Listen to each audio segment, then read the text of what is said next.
the state of football, baby. We're riding the show all the way to the Super Bowl. Part 43, your new home for real football talk in the morning. RIC in the place to be. Ric Serritella telling it like it is when it comes to the state of football, along with John Murphy. Down, of course, the Toronto Argonauts. We're back at it again, breaking it all down. And woo, man, I feel a lot stupider. Is that a word? It is now after that debate. Woo! Oh boy! Thank God for my Yankees. John, you said it would take the series to outscore the Giants. Just no. One game, get the brooms out, sweeping the Indians. But we're here to talk football today. I get off my Jersey bandwagon. The big news I think that we'll lead off with and dive right into it here is the COVID situation with the Titans and so much stuff. It seems so long ago. Titans and Vikings, right? I think are the two teams involved here. So now you've got the staff, not being able to go into the building. I think the Vikings were shut down yesterday, evacuated. From my understanding, they'll be allowed back practicing today if everything clears. The Titans now will be forced to kind of quarantine, not practice, not prepare, not get their treatments. And so talk about a competitive disadvantage. I think they have the Steelers on the docket.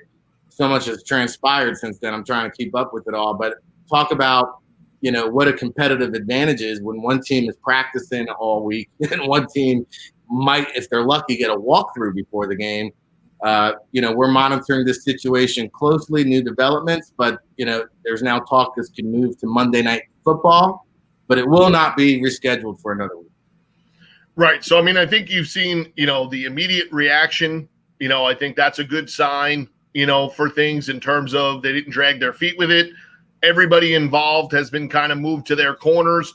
The referees who are in that game will not referee games this week. So that kind of, takes them out of the mix, and keeps them distanced. Talking to some folks, involved with one of the teams, it has not gone, in terms of a wildfire spread throughout the organization. So it seems like, it's limited to, some different components, right? We have a assistant coach who missed the game, because of it. We have a practice roster player, and a couple of other guys, from a player standpoint, so I think the smart move here is that they've jumped on it and looked to contain it immediately.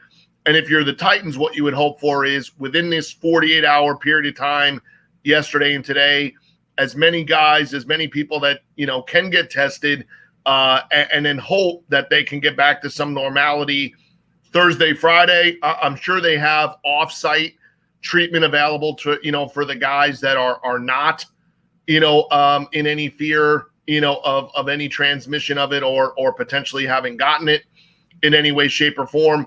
I think the Steelers are smart by preparing as if you're playing on Sunday. Because, if we get to Friday, I would expect the NFL to make a final decision by then in terms of, moving it forward or back. I think a couple of the things with the Titans in terms of if you just wanted to look at the football side is they were hoping to get Isaiah Wilson back in the building this week and starting to prepare and practice, which would have helped a lot because you saw last week they finished the game with Taylor Lewan, suspect to return. That's the second time he's had a little bit of an injury, question in the first 3 weeks. Kelly's already playing on the right side. So now what are you doing if you don't have your guy, right? So, some of the movement or some of the issues with injuries and who would be in there replacing them. We saw what it looked like in a college football game when everybody had to move around because of a late second injury with LSU last week, and it was a scramble on that side of the ball. How would it be, especially on offense? The Steelers are the most, blitz, team in the league, and you're playing a Titans team that might have a little bit shuffling, or need a replacement on the O-line. So I think that would be the interesting part of the football side of things. But it seems like they did the right thing. Get the refs out of it for the week so that you protect all that. Make sure the Vikings don't have any issues because you saw in baseball, that's where they had that mistake, right? One team having it led to three teams having it because team 2 played to team 3 and they all got sick. NFL, smart move by, keeping the Vikings shut down for a day.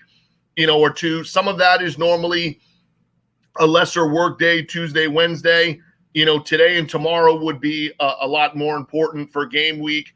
But I think it's important that they've handled it the way they have.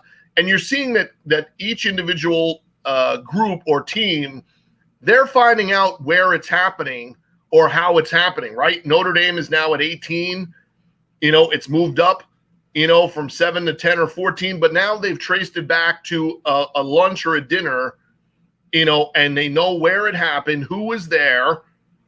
They're testing all those people. They have the bye week or their off week, and the week that they didn't play Wake Forest. So hopefully, they'll be able to get back to action in 10 days and not really be overly affected by it. But we've seen colleges play and be down. Georgia Southern was down 25 guys.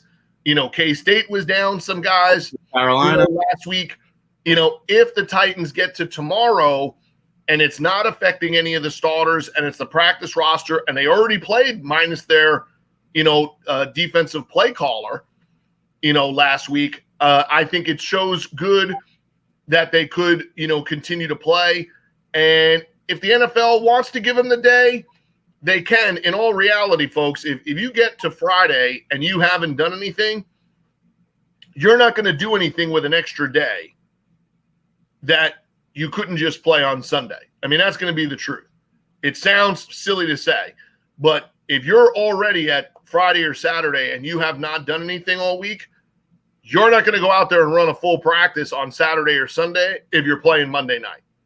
Now, you might get a nice little walkthrough, that you could tweak a few things and move a few pieces around, but you're not going to do a whole heck of a lot if it isn't installed Tuesday, Wednesday, Thursday. Those are your main work days, in the NFL. And if those are gone, it's really just going to be, this is our game plan. The good news is that, we probably had a lot of it, worked out behind the scenes. And the good thing is that they've had plenty of practice, right? Like, you could be doing Zoom calls. We could have been doing Zoom calls sitting next to each other, in the same room, in the same office or in the same hotel. So the good news is they can do all that stuff behind the scenes. And I don't see it really affecting things in the big picture. The real football difference will be that the Steelers are the most proficient blitz team in the NFL. And if you're going against a team that can't prepare for that and show you the looks on the field during the week, that can be a problem. And if there's a chance you might have to shuffle your O-line a little bit due to injury at some point of the game, even if you start with your full competent, group of guys, like we mentioned, you've seen what happened with the Cowboys. You've seen what's happened, with a couple of other teams that have lost linemen, during the game. It becomes a shuffle, and then it becomes a very interesting game to play offensively. So, little plus for the Steelers in terms of, going head to head, with the matchup of the two clubs. But overall, I think a very good showing by the NFL in terms of, turning the light right on and having everybody evacuate and quarantine. Smart look by the NFL. Yeah, I mean, listen, we saw 23 games postponed or rescheduled in college football. The NFL is going to move forward, play this game, and it goes back to what we talked about so much leading up to the start of the season is it really is going to come down to the teams that manage this most efficiently and effectively, right? Because there was a break in the link. There was a broken link in the chain somewhere where somebody had contact with somebody, and that's just a sign of undisciplined players. And so now here you are, a 3-0 team going into a matchup with a divisional foe where you won't be able to practice. That one game, let's be honest, that could cost you home field advantage come playoff time. So, right. It goes back. The one thing we've mentioned, and not to always be the person, giving a pass to people involved, is that in this circumstance, what you'd have to be ultra careful about is, because I was dealing with this, when I was up in Toronto, it's also what I'm doing. So I feel comfortable walking out of my building and picking up food from across the street because it's better food than what I could have ordered. But now I'm putting everybody else that I might be around, means they are coming with me on that trip to go get that food, right? So if I'm now around you tomorrow, you better hope that my decision for myself doesn't backfire, when it comes to you, right? I didn't like how my clothes were looking, doing it just in the washer and dryer at the apartment. I walk around the street to the dry cleaner, but it's everybody I came in contact with while I was doing that. If I somehow cross paths with somebody who's not being safe, who's not wearing a mask, or, who works at a high risk, job, I may have accidentally come in contact with people. And that's why we were saying, can you imagine the due diligence that you're asking these pro guys to do, right? And we're seeing a professional play caller, get sick or at least get in contact with somebody. Guys who are on the practice roster, which means you're not the best player on the team. A first-round draft pick who hasn't even played yet for his team and has been suspended or had issues twice related to COVID issues, with his club. And we're asking 18 and 19-year-old kids on a campus to not walk across the street. Don't go get a drink from the 7-Eleven. Don't go hang out with your buddies and play video games. And don't go chasing a girl who waved to you, after the game. And we're asking 18 and 19-year-olds to do this. And professional athletes have had some issues just by trying to do everyday things. So, I want to hear, if it gets put out, you want to hear what happened and why it happened, but it doesn't have to be foolishness behavior, because we've seen doing your everyday stuff. You're bringing everybody with you, but that's the mindset that you want to have people thinking about is, do I really want to go across the street and put everybody at risk? Yeah, you know what? I'll just order from who I ordered from and sit in the apartment and wait carefully for the next week to go by. And that's something that, like I said, you as an individual have to hold yourself to a different level of responsibility if you're planning to be around other people. Because in this scenario, if I was planning to be around you, it's one thing if I think you can handle it. It's another thing very differently if I think about it in the context of you and your family could be at risk, and you have a wife and child at home, and you know what, on second thought, I'll wear a wrinkled shirt and that's okay.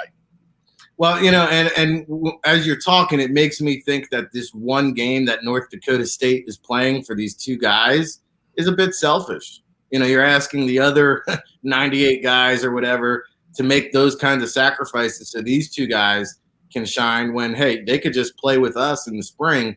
But I want to keep it to the NFL side of things, because I think the trickle-down effect, right, is the reluctance of NFL teams bringing outsiders in the building, because it's just such a risk. Like, how much better is that player going to make your team? Is it worth the risk? And we just saw now with Earl Thomas, which was supposed to be signed, sealed, and delivered. Well, now you're hearing that the Texans might reverse course. I don't think he ever makes it into the actual building. But again, we talked about it yesterday. The fact that, players are being flown into cities and then being told to self-quarantine for 3 days before they come into the building. So if you have a Tuesday workout, you've now got to fly in on a Friday, sit in a hotel room for 3 days so that you can then come in and do a workout. And again, we don't know the real story behind the Earl Thomas thing, but I think this has ripple effects where, teams just don't want the extra headache to come work out a street free agent. Yeah, and I think the other thing you're seeing is that teams are doing sort of almost like pre-evaluations at certain spots. So their teams are on the regular working out kickers, working out an extra running back, working out, because the most interesting guy affected currently for the Titans is their deep snapper, because that's not something you normally just have depth laying around. Is you don't have an extra long snapper just kind of sitting around, in the building. So, and the same thing, you see the Falcons, because a number of teams have hosted and then put practice roster kickers.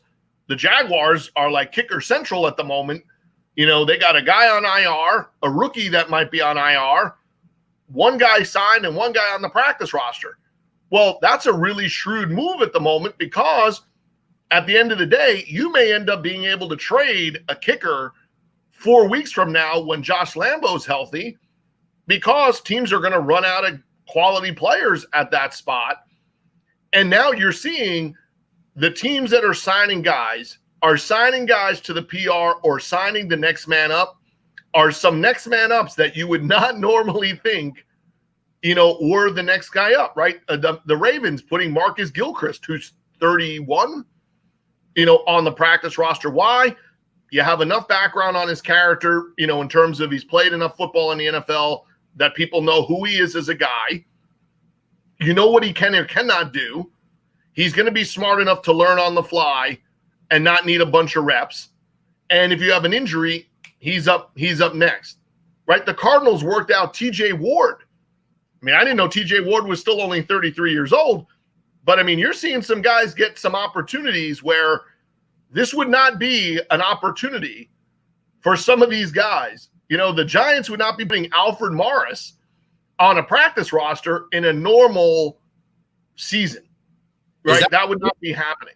Is that true? Alfred Morris is on the practice squad? Right. Okay. So I think, some of those things where, they put Alfred Morris and Clayton Thorson, the quarterback. Teams are putting some guys on the PR for a week or two, not to develop them, but to just make sure, okay, if we lose another guy, sure, Alfred Morris is in shape. Okay, then we send him home and we bring in another guy. Hey, is Thorson better than Lauletta and the other guy we worked out? Teams are just shuffling the deck to make sure, because sooner or later, much like a strike season, when you're pulling guys out of all areas, if you have to play a game, I mean, we're going to watch this on Thursday, or part of it on Thursday, with one eye open and both ears closed, to listening to it. Right, ripping time. Right, the Broncos are going to play possibly 4 quarterbacks before week 5. So Drew Lock's going to play, and then we saw Driscoll, and now we're going to see this week Brett Ripien, and guess what? We're going to see Blake Bortles play for the Broncos, like it or not, somewhere sooner or later. Yeah. So you have to, there's going to be a game where somebody needs a nondescript player that you're not thinking of right now that's on the practice roster, and you could see a Clayton Thorson or a Kyle Lauletta, or a Reed Stinnett, you could see a quarterback that's on the PR in an emergency have to dress as a number 2 or 3, which means they're one injury away from getting in the game. Well, I think the other thing you're starting to see too, I mean, I woke up this morning, I saw a slew of transactions of teams signing players from the other practice squad, because again, it's like, all right, I know they're being tested daily. They're COVID-free. All we got to do now is just get them on a plane or maybe it's close enough that he just drives. Now all we got to do is just get him to our building safely, which is a lot less obstacles to jump through and hula hoops to jump through than flying a guy in, hoping that he stays quarantined for 3 days, then into the facility. Then he has to leave the facility unless you decide on the spot you're going to sign him, and then he automatically goes into the system. But it brings me into my next point, which is, you're seeing a lot of these showcases now pop up around the country that are providing outlets for guys to come work out, showcase their talents, because even if a team does take advantage of the Tuesday workouts, how many guys are they going to be willing to fly in to quarantine? I would imagine the teams are paying for these hotels as well. It has to be a significant cost. So, how many guys are you willing to fly in every week to do that? Well, now you see the Spring League trying to do things. You see the Canton Bubble trying to do things. You've got guys like ANC Combines doing things. And then there's the Hub, where you'll be on this weekend with a slew of talent, guys that have been released, guys like Cole McDonald, who was a draft pick, guys like Nelson Spruce, who were standouts in the Alliance League and XFL. Now, suddenly, these events and showcases, in my opinion, are of huge value. And I know last year, Draft Bible, Neil Stratton at Inside the League, we both did our best to coordinate these pro days and have some kind of current or former scout on the premises there to do the workout. And I think because of that, all the feedback I received, people ask me all the time back then when we were going through that, like, hey, do you really think the teams value that? Absolutely. They're saying, hey, thanks for doing that. Because you know why? At the end of the day, something is better than nothing. And if you got legitimate people behind it doing it, well, then there adds a lot of value. So my next question, John, is there room in the marketplace for all these guys now, all these showcases popping up? And how much value, in your opinion, does it bring to the table for these NFL teams? I think they're being way more open-minded, and a couple of things have also happened. You got to look in the last 10 years and even 5 years, to be more exact, the transition of the GMs, right? You look at who is in certain teams' chairs and where did they come from? Joe Douglas, scout, Ryan Pace, scout, Chris Greer and his background, and stuff. You look at a lot of the guys that have gotten the jobs around the league are guys that came from being on the road. What's the number one thing that was missing, beside the workouts last year? The chatter, right? There was no road chatter. There was no, hey, I was just at such and such. Did you see that guy?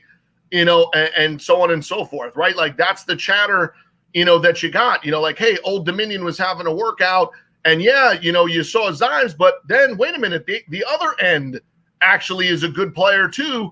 That stuff happens while you're on the road going from event to event to event. So I think the thing that differentiates these groups is that they're not all exactly doing the same thing, right? So initially, the Canton stuff, they're starting off with a couple of positions. They have some really good trainers, Chip Smith, and then the coaches that they announced that were involved in it. So it's professional. You know what they're doing there. O-line, running back, right? Like they got 3 or 4 spots, that they're concentrating on initially. So, we'll see if that grows out. The Spring League have invited guys that are global. They've had a running back from Japan, right? They've had a number of quality specialists involved there, but then they've had a wide variety of players who have been in all other leagues to various degrees of success. So they're casting, I think, a wider net in hopes of catching, a fish that would be interesting to the NFL or other, there. And then I think, ANC, the combine, I mean, those are the same workouts that you've seen done for 20 years. They have a place in the market. However, they're tougher to sell to the professional clubs because there's no prerequisite revolving around who shows up. So it's kind of more hit or miss. And I think the idea of what they're doing with the hub could be unique if you're going to pre-register, pre-evaluate, and almost make a cut ahead of time to say we're only then bringing in this quality of player. And then the other thing you're subtracting is you're taking out what most players or agents ask first. Hey, am I going to have to run a 40? Am I going to have to do a combine thing? I haven't done that since I left school. And if you have guys that are 23 to 28 years old on the most part, they don't want to hear about any more 40s, right? They just want to, they just want to hear about signing or getting an opportunity or working out. So if you're mimicking what an NFL workout would look like with a whole coaching staff by position that are former coaches, former, NFL and college coaches, a couple of NFL players that have worked or gotten into the, that program, in terms of the NFL Coaching Association behind the scenes. So they're developing their talents, with the goal of being coaches one day. And you now put them in a bubble type scenario. Well, they've all been COVID tested then to go to this workout, right? So now you got them medically cleared. You're showing that they're healthy. You're filming them doing, positional drills and such, which is exactly what the NFL would do. And you're kicking the tires on them to give the NFL at least the prerequisite that they're healthy. They passed a quarantine, a COVID test, Here's what they look like on the field. And I think there's an opportunity there for each one of these different, groups to have some success with what they're doing. But I think they're going to have to identify what their main goal is at the end of the day in order to be more successful. What are you exactly looking for? What is your tangible, results of it? Because there's going to be kids, we mentioned it. They're going to have academic issues playing in the spring. There's a bunch of guys that didn't get signed and go to rookie camps last year, probably in the upwards of 100 plus, that normally would have gone to camps and gotten opportunity. By there not being as many injuries during NFL training camps, we didn't see as many guys get evaluated in that last cycle because there was no preseason games. And a lot of clubs just didn't make cuts. They let the guy with the pulled hamstring or the twisted ankle or the shoulder injury sit, for a week or 2 weeks, get healthy, and then just play out their time. They didn't, replace guys on an everyday basis the way that you normally see in training camp. So I think there's a number of kids that could benefit from these type opportunities. And the other thing is that in the long term, it will give a bunch of guys, I think, at least the opportunity to think that they could get a look for a 90-man roster deal, because that'll be another thing. As you're heading toward the end of the season, a lot of these guys, when I'm saying you're looking at practice rosters, and you normally never see 28, 31, 33. There's a 43-year-old quarterback on a practice roster, and such like that. You're going to see some teams need to fill out their 90-man roster. And I think that's where a lot of these kids that are trying to go to these type events, that's where their payday is going to happen, is that if you show you're still active, that means they know you're alive and kicking and still trying to do this stuff. Then get film of you, know you passed the COVID test. You have at least a shot of staying active to hope for that 90-man roster spot in December or January. Yeah, and the future deals could be big. And there is a market for these type of events because, I know the teams ask me, hey, who did you see at A&C? And to me, the first answer, Connor Davis. Anybody and anyone who would listen, Connor Davis. That's the guy that I went to all these events.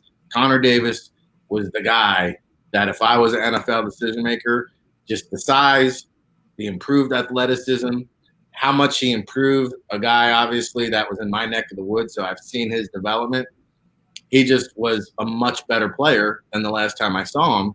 You see him sign a contract with the Jets, and, that's what you hope to benefit. These guys at the Hub, which Don used behind the agent for Tom Brady and Sean Payton, they did a similar event last year. Like 6 or 7 guys winded up signing NFL contracts. So there is value to these events. We're excited to have the NFL Draft Bible out there on location to provide you exclusive coverage, as well as a lot of the NFL teams, whose scouts can't make it out there. So we are now, the conduit between a lot of these events and the NFL teams. And I think that's one thing that, the NFL Draft Bible distinguishes themselves from any other media outlet / scouting service. Nobody else is doing that. And, while I'm talking about the NFL Draft Bible, you can go get the 2021 virtual draft guide right now on NFLDraftBible.com. We've got close to 300 scouting reports already. And one thing I don't echo enough, I don't talk about it enough, and nobody wants to hear that, people brag about themselves. But if I don't tell you, how do you know that when you look at our publication and you go at the big board and I talk to the NFL teams, they're like, dude, it's like you had a crystal ball or something, because, yeah, we might have been off a round or two on the guy, but the way they came off the board, it was almost identical. Every single position. I mean, it's unbelievable. I'm going to do a show one day with John and just go through how we had the players ranked and how they actually came off the board. It's just really amazing, and it's a credit to our staff, because it goes back to what we're saying. We're pounding the pavement. We're on location across the nation, literally, okay? And you've got all these other media outlets and scouting services. You're watching college football on TV on Saturday, which, hats off to you, but it's not real scouting. And that's what we're doing here at the NFL Draft Bible, and that's why people value what we do, and that's why we do what we do, because we love it. We're passionate about it.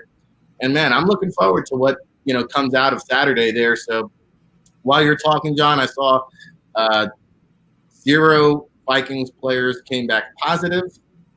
There was another Titans player who tested positive. So, Well, which would pretty much go along the lines of how their seasons have gone. A lot of zeros for the Vikings. Yeah, right. Well, I think this could maybe push the Titans Steelers into a Monday night. Now, excuse me for did they mention who? Because, like I said, I really believe at the NFL level, it's going to be the who, not the number of guys. Because if it's another PR guy, it's one thing. If it's Derrick Henry, we might have another story.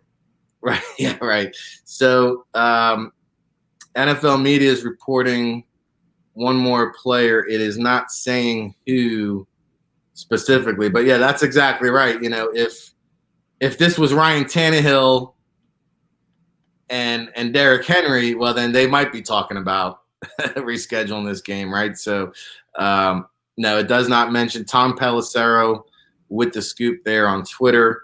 So, you know, we'll continue to monitor this situation as it unfolds. You mentioned, you know, the lack of injuries because of the lack of preseason. Well, now we're seeing a slew of injuries. You mentioned the Raiders receiver, Brian Edwards. I'm seeing now, unfortunately, another Darius Sneed suffered a broken collarbone, so he is now heading to the IR. And Chris Godwin is going to miss at least another game.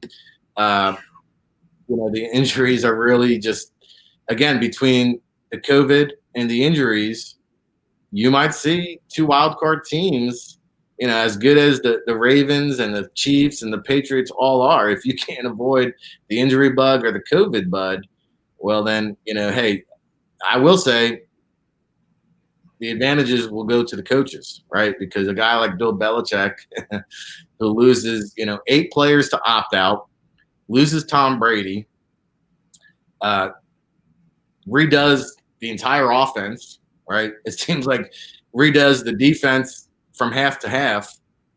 I mean, I just, how many different ways can this guy reinvent his team identity, right? I mean, it's really unbelievable. So I think, you know, and the other thing you have to say, you know, for all the other things that always get said about, you know, both him for the lack of personality that we get to see, you know, in front of the camera, right? But you have heard a ton of people talk about, you know, what a funny guy, you know, dry sense of humor behind the scenes, obviously very well read. If you read any of the books that, you know, people have done, you could tell that there's a different person there, right? Just the willingness to interact with a beat writer and allow him to cover your team, you know, for a 12 or 18 month period of time means you have to have some sort of personality. But the one thing that I think gets greatly overlooked is you get Randy Moss in there and all of a sudden it's a whole different story. And like it or not, the factor that you saw during training camp, while they're stretching, Cam Newton just being Cam Newton, and nobody was trying to turn the music down, and nobody was trying to tell him to dial it down. Nobody was stepping in there, you know, and changing him up.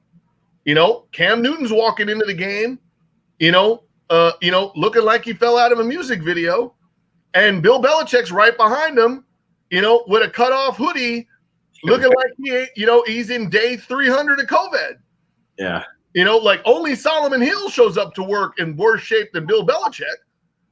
You know, and you see them walk in side by side, and when you hear him and you do an interview after they lose, and Cam Newton is upbeat, he's talking about how, you know, the one good thing they've done is they've shown differences in their offense. Hey, this is a good sign. You know, the next team we play, they got to prepare for the run. They got to prepare for Edelman. They got to prepare for all these different run pass things that I can do. I didn't hear that guy. I haven't seen that guy since Auburn. Right? Like, man, he got out of Carolina where he was the end-all be-all franchise quarterback. He goes into the worst scenario in the history of football for a quarterback, replacing Tom Brady. And Cam Newton looks like a totally different guy than what we've seen when he was carrying a Panthers franchise that clearly is not a primetime group. And he would come out of losses at Tampa, against Atlanta, the last 3 to 5 years, and just look like it was the end of the world. And now you got Cam Newton talking about having nicknames for the head coach, the OC, and everybody in between. And his personality, like I said, he has personality now with the Patriots. Mm-hmm. his personality was restricted or ridiculed with the Panthers, man, he may have the best playbook, right? Like he may have the water boy playbook might be tucked right under Bill Belichick's, arm at all time. But the other thing he is the player whisperer, right? Like you got to admit.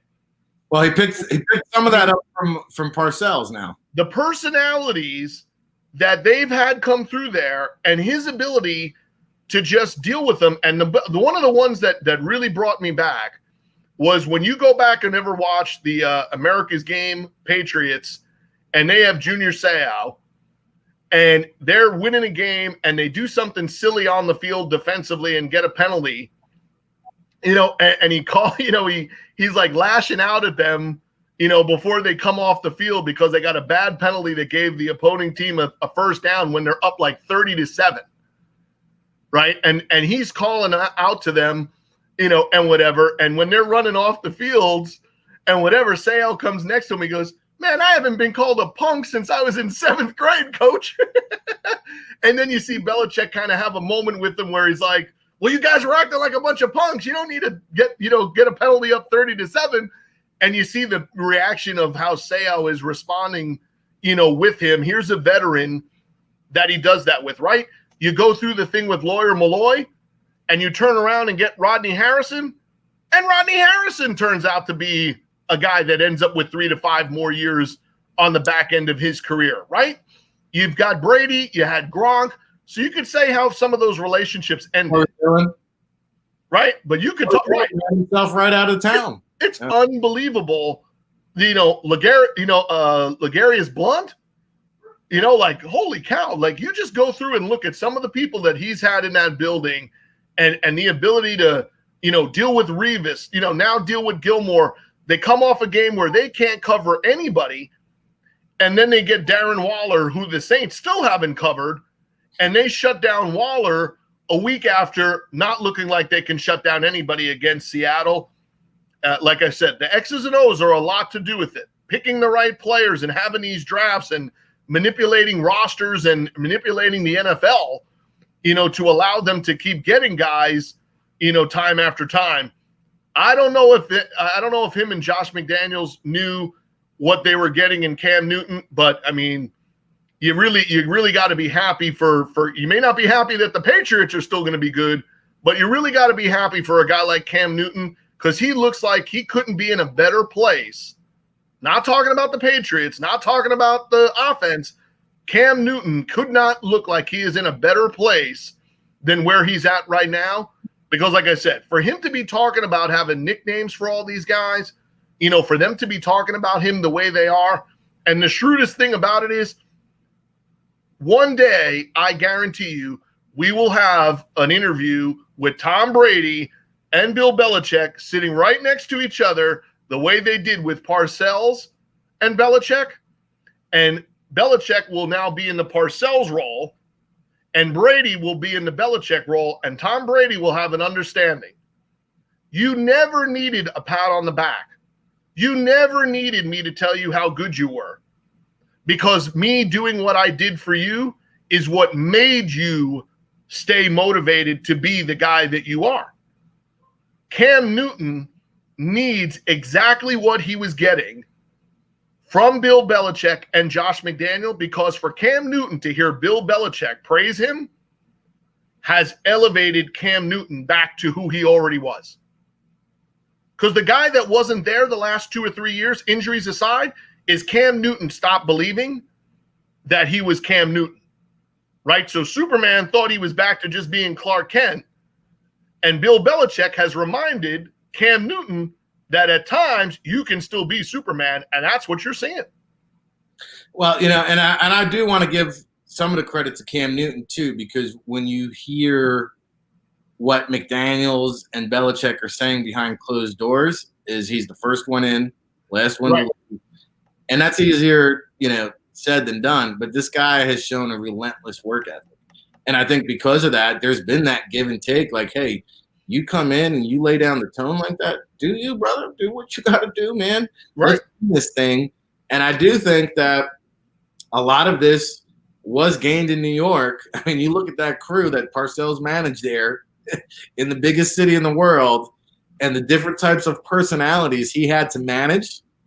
Well, there was a lot to be learned there. And, you know, I think that going back to the personality thing, I remember that one time when he jumped in the booth with Mayock. I think it was during the combine. And like him and Mayock are kind of friendly. So you saw Belichick kind of let his guard down on the air a little bit.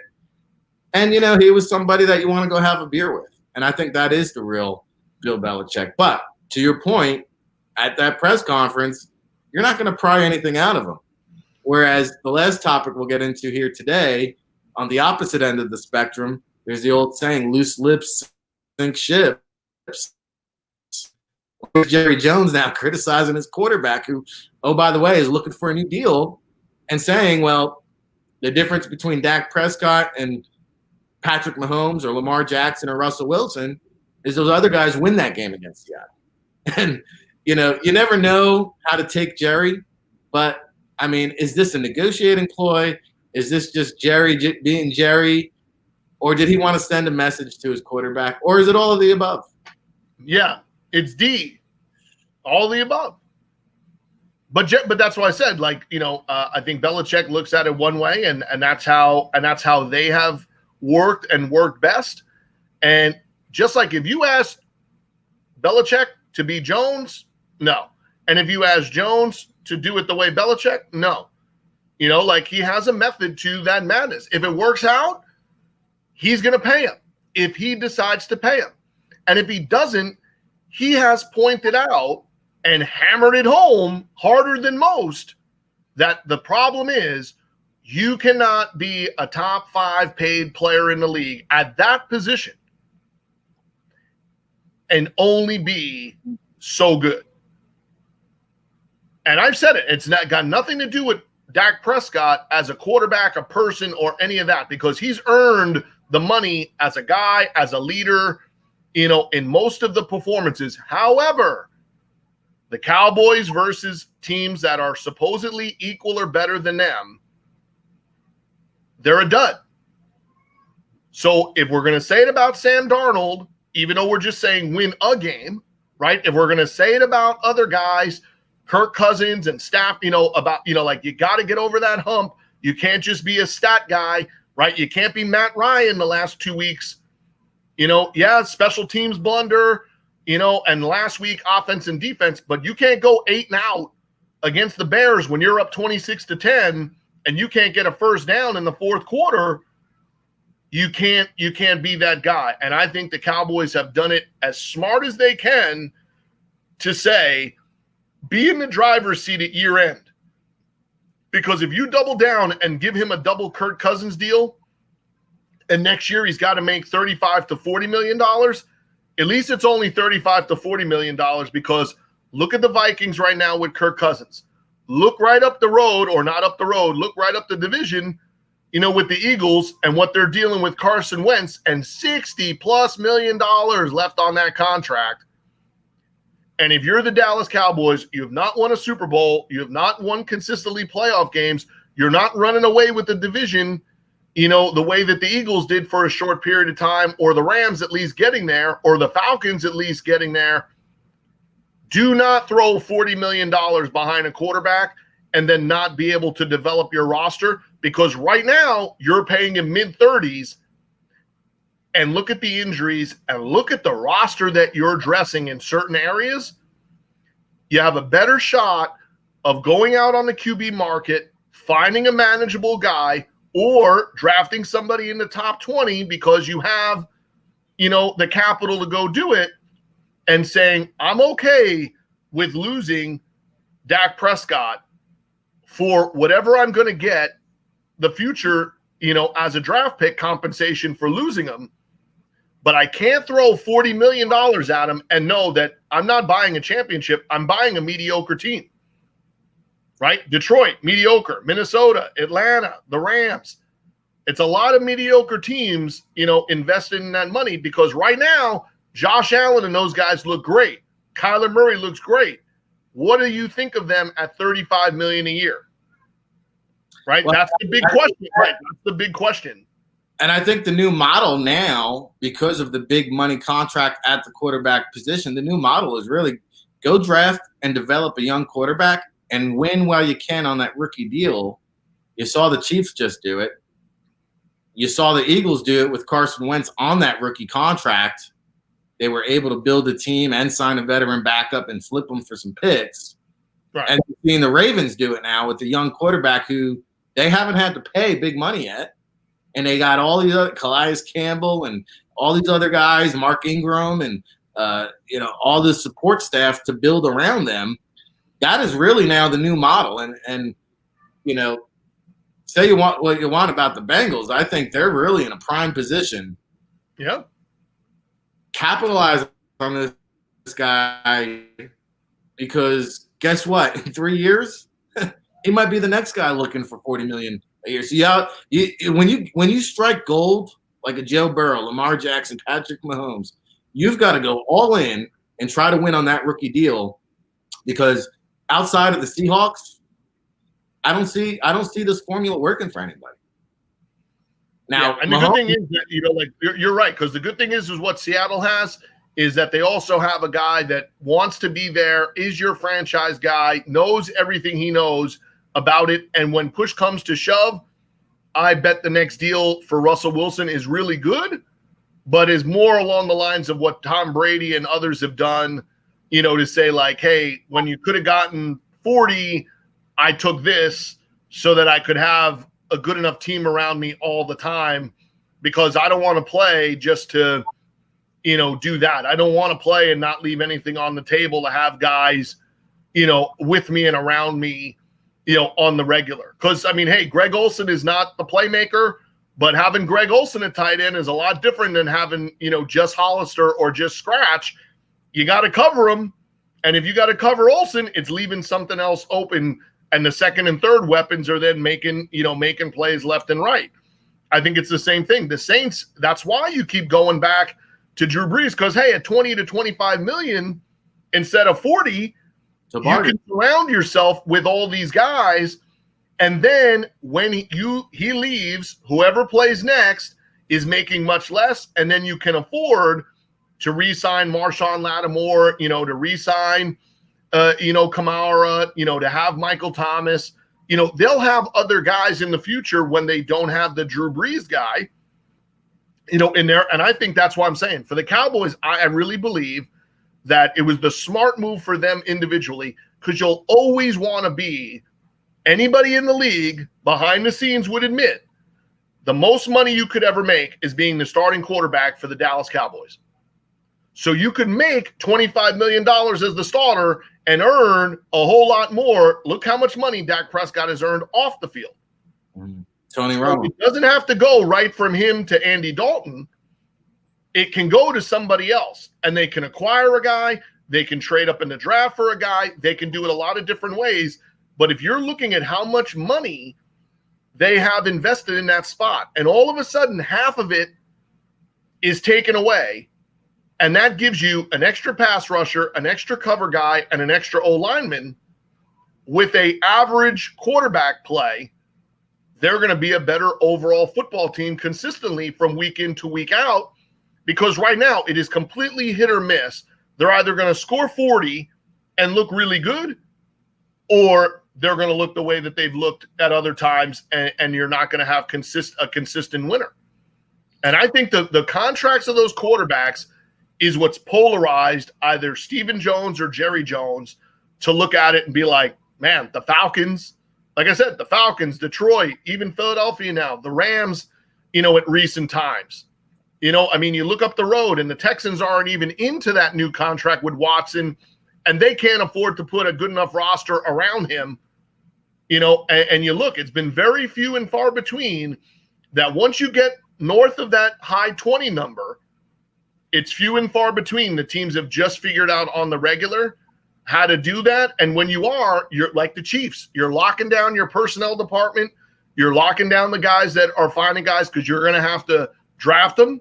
You're going to have to develop them, and you're going to have to find them through plan A, plan B, and everything else, which is why you see those good teams. They're looking at Canadian guys in the draft. They're looking at XFL and CFL guys on the practice roster. because you're going to have to locate a few spare parts if you're going to start paying your quarterback $32 to $40 million. Yeah, and to your point, look at your Dak Prescott. Look at your predecessor, Tony Romo, is very successful post playing because he spent his entire career in Big D. Troy and Roger Staubach. And it's no disrespect, and I don't mean to offend Boomer Esiason. He's good at what he does, but if he doesn't get traded to the New York Jets at the end of his career, you think he's got a daily show on WFAN? The best thing that ever happened to him. Okay, so again, Dak Prescott, if you're watching, take some notes. We've seen it, but our hour of power is lying down here, John, and I know we're going to have Dr. David Turner in the building tomorrow.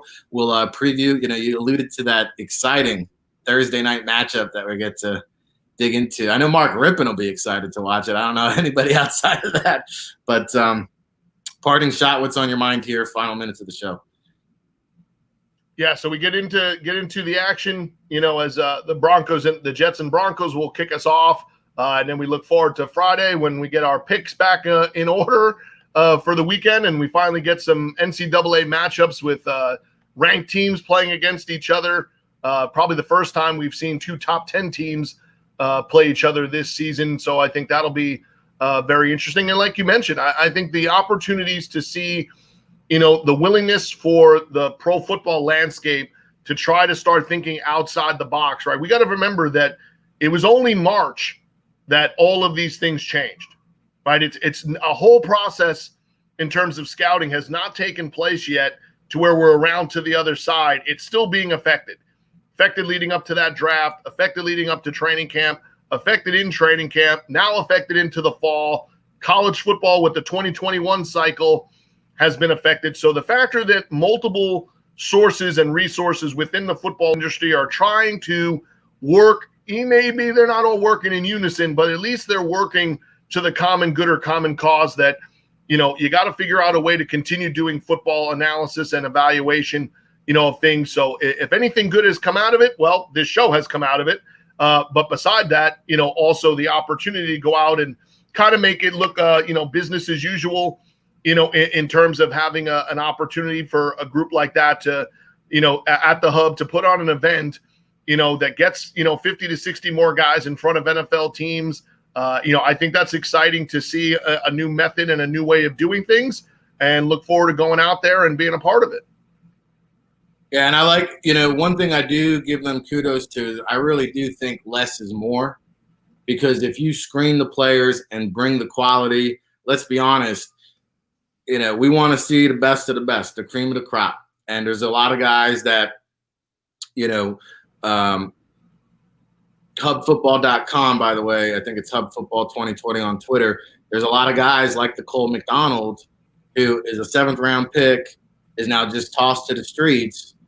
And there isn't NFL Europe. There isn't Canadian Football League. There isn't even Arena Football League. There's nowhere for this guy to go and continue to get better. So, kudos to the staff that they've put there in place. Really well thought out plan. If you think about how they've evolved this thing from the Pac Pro League and kind of evolved it into the hub, and how appropriate for the COVID times. And, I think you are going to see more of this. And to your point, John, teams be more receptive to it, because one, from the talent evaluation standpoint, it needs to be done. Two, from the headache and cost of we just discussed, like, you want to try out 8 guys on Tuesday. Well, now you got to fly them in, put them up, pay all that. Well, let somebody like the hub do it. And Right. then, if I like what I see, then I can, bring them in. But they're doing the hard work. They're taking out that cost and eliminating that process. So, the Hub Football 2020 on Twitter, hubfootball.com. Of course, NFL Draft Bible will be on location, providing you exclusive coverage, updates throughout the day on Saturday. Make sure you follow us there. And, we'll be back tomorrow, weekdays, 9 a.m. Eastern, the state of football, your new home for real football talk in the morning. We'll see you tomorrow.